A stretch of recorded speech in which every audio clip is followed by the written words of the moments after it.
The air in our bedroom was thick, heavy with the kind of silence that chokes you. I stood at the foot of the bed, my hands trembling, staring at the crumpled receipt I'd found tucked inside her coat pocket. A hotel bar. 2 drinks.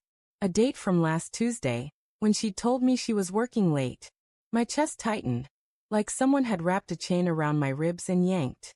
I wanted to scream, to throw the receipt in her face, but my voice caught in my throat, tangled in the dread that had been growing for weeks. Lila was in the bathroom, humming softly, oblivious to the storm brewing in my head. Her voice was light, almost carefree, a stark contrast to the weight pressing down on me. I could hear the faucet running, the faint clink of her bracelet against the sink. Every sound felt like a betrayal, a reminder of how normal she seemed while my world was unraveling. I clutched the receipt tighter, the paper crinkling under my fingers, and tried to convince myself it was nothing. A misunderstanding. A coincidence. But the math didn't add up, and neither did the way she'd been acting. Distant, distracted, her smiles too quick, her excuses too polished. We'd been married 7 years, and I thought I knew every inch of her. The way her hazel eyes crinkled when she laughed, the way she'd curl into me on the couch, her breath warm against my neck. But lately, those moments had vanished. She'd stopped touching me, stopped looking at me like I was hers. Every night, I'd reach for her, my hands tentative, hopeful, only to be met with a sigh or a gentle push away. "I'm tired, Mark," she'd say, her voice soft but firm, like a door closing. I'd lie there in the dark, staring at the ceiling, wondering what I'd done wrong. The receipt wasn't the first sign. There were others, small enough to dismiss at first. Her phone was always face down now, the screen locked with a new password she hadn't shared. She'd started wearing perfume again, a musky scent she hadn't touched since we were dating. And then there was the money. Last week, she'd asked me for $200, claiming it was for a coworker's baby shower gift. I'd handed it over without question, but the way her eyes darted away when I asked for details stuck with me. I'd brushed it off, told myself I was paranoid, but now, holding this receipt, I couldn't ignore the truth clawing at my gut. The bathroom door creaked open, and Lila stepped out, her hair damp, a towel wrapped loosely around her. She froze when she saw me, her eyes flicking to the paper in my hand. For a split second, something flashed across her face, fear maybe, or guilt. Then it was gone, replaced by a smile that didn't reach her eyes. "You okay, babe?" she asked, her voice too bright, like she was trying to outrun something. I held up the receipt, my hands shaking. "What's this, Lila?" My voice was low, barely controlled, each word sharp enough to cut. Her smile faltered, just for a moment, but she recovered quickly, stepping closer, her bare feet silent on the hardwood floor. "Oh, that." She tilted her head, casual, like we were discussing the weather. "Probably from drinks with Sarah last week. You know how she gets when she's stressed. Needed a girl's night." She reached for the receipt, but I pulled it back, my heart pounding. "Sarah." I repeated, the name tasting bitter. "You were with Sarah on Tuesday? At the Marriott bar? 2 martinis at 9:47 p.m. My voice cracked, and I hated how desperate I sounded. How much I wanted her to have an answer that would make this all go away. Her eyes widened, just a fraction, but enough to betray her. She opened her mouth, then closed it, her fingers tightening on the towel. "Mark, why are you doing this?" she said finally, her tone shifting, defensive now. "You're acting like I'm hiding something." "Are you?" The question hung between us, heavy, unyielding. I wanted her to laugh, to roll her eyes, to call me ridiculous. But she didn't. She just stood there, her gaze flickering to the floor. And that silence was louder than any confession. The next few days were a slow descent into madness. I couldn't stop looking for evidence. Couldn't stop replaying every moment of the past few months.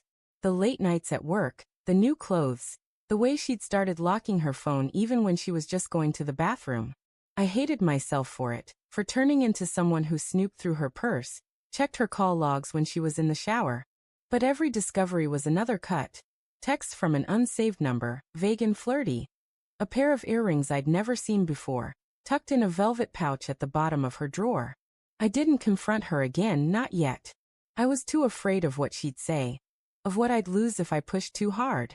Instead, I watched her, studied her like a stranger. The way she laughed too loudly at dinner. The way she avoided my eyes when I asked about her day. Every gesture felt like a lie, every touch a performance. But God, I still loved her. Even as the doubts gnawed at me. I couldn't stop wanting her. Couldn't stop hoping I was wrong.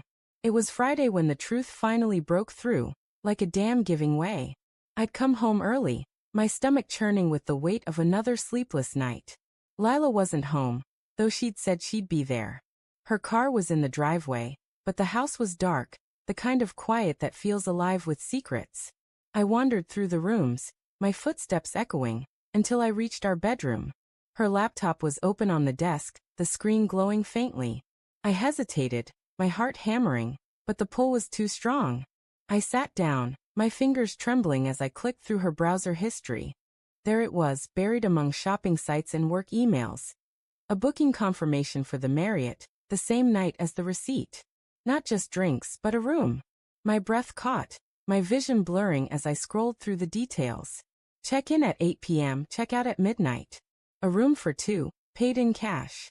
I felt sick, the room spinning around me, but I kept digging, driven by some masochistic need to know. Then I found the emails. A thread with someone named Jay, no last name, no profile picture. The messages were careful, coded in vague pleasantries, but the subtext was unmistakable. Can't wait to see you again, one read. You make everything better, said another. My hands shook so badly I could barely scroll.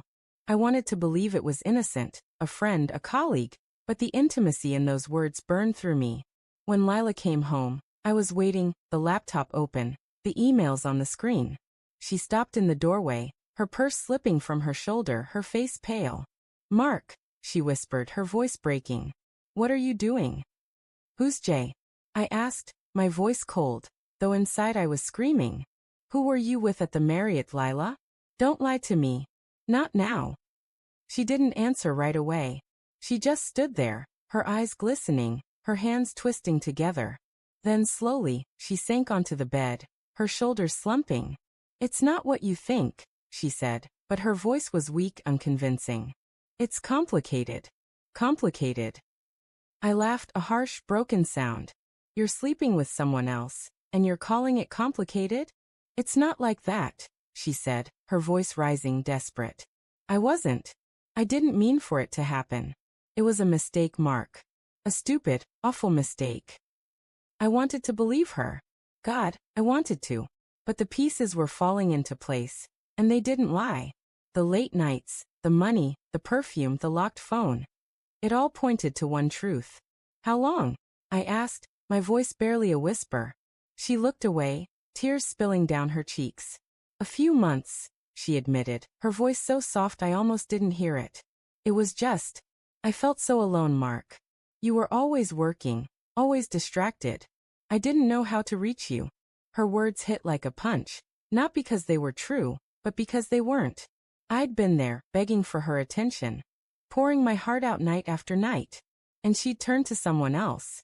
The betrayal wasn't just in her body, but in her blame, in the way she twisted our marriage into something I didn't recognize. I stood, my legs unsteady, and walked to the window.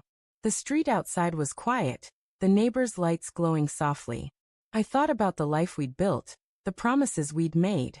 I thought about the receipt, the emails, the way she'd looked at me like I was a stranger. And then I thought about the money, $200 for a baby shower gift. A lie so small, so mundane, it almost broke me. Who is he? I asked, turning to face her. My voice was calm now, too calm, like the quiet before a storm. She hesitated, then whispered a name. James. James. Her coworker. The one she'd mentioned casually. The one who'd always seemed too friendly, too close. I'd met him once, at a company party, his handshake too firm, his smile too knowing. I told myself I was imagining things. I wasn't. I didn't yell. I didn't cry. I just looked at her, at the woman I'd loved for 7 years, and felt something inside me shatter. Get out. I said, my voice steady, final. Mark, please, she sobbed, reaching for me. But I stepped back, out of her reach. Get out, I repeated, and this time she listened. She grabbed her purse, her coat, and walked out, the door clicking shut behind her. The silence that followed was deafening, but it was honest. For the first time in months, I knew exactly where I stood. I sank onto the bed, the receipt still crumpled in my hand, and stared at the empty space where she'd been. The truth was out, raw and ugly. But there was no relief, only a hollow ache where love used to be. And then in the quiet, I noticed something else. A faint scent on the pillow, not her perfume, but something sharper, unfamiliar. His cologne. It was the final twist of the knife, proof that the betrayal had been here, in our home, in our bed. I buried my face in my hands, and for the first time that night, I let myself cry.